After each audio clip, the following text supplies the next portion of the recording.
Friends, டியூஸ்டேவோட mini vlog தான் இது. இன்றைக்கி ஒரு அவுட்டிங் விலாக். எங்கே போயிட்டுருக்கோன்னு பார்த்தீங்கன்னா, எங்கள் சின்ன மாமியார் வீட்டுக்கு தான். அவங்க ஆச்சுக்கு உடம்பு சரியில்லை, சரி பார்க்குறதுக்காக போயிருந்தோம். அவங்க வீட்டில் போனதுக்கப்புறம் பார்த்திங்கன்னா, அங்கே லவ் பேர்ட்ஸ் வச்சுருந்தாங்க. அழகாக இருந்துச்சு. அதே மாதிரியும் நாய்க்குட்டி போட்டிருந்துச்சு போல். அதை தூக்கி வச்சுட்டு பாப்பாவும் தம்பியும் நல்லா அழகாக என்ஜாய் பண்ணிகிட்டு இருந்தாங்க. வீட்டை சுற்றி பாருங்களேன், எவ்வளோ க்ரீனரியாக இருக்குன்னு. நல்லா சூப்பராக இருந்துச்சுங்க லொக்கேஷன். போயிட்டு பார்த்து முடிச்சுட்டு ரிட்டன் வரும்பொழுது பார்த்திங்கன்னா, இங்கே மண் பாத்திரம் கடையெல்லாம் இருந்துச்சுங்க. அப்படியே நிப்பாட்டி ஒரு விசிட்டை போட்டுட்டு எல்லாத்தையும் பார்த்தோன்னே எல்லாத்தையும் அள்ளிக்கிட்டு வீட்டுக்கு வந்தோன்னு போல தான் ஆசையாக இருந்துச்சு.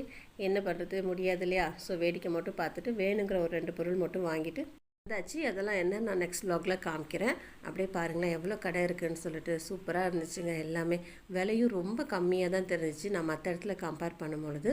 வீட்டுக்கு வந்தோடனே நல்லா சூடாக வந்து சூப்பராக ஒரு டீயை போட்டு குடிச்சிட்டு வாங்கிட்டு வந்த பனங்கிழங்கெல்லாம் அவிச்சு சாப்பிட்டுட்டு இன்னையோட ஈவினிங்கை ஸ்மூத்தாக ஸ்பெண்ட் பண்ணியாச்சுங்க. நெக்ஸ்ட் வ்ளாகில் மீட் பண்ணுறேன். பாய்.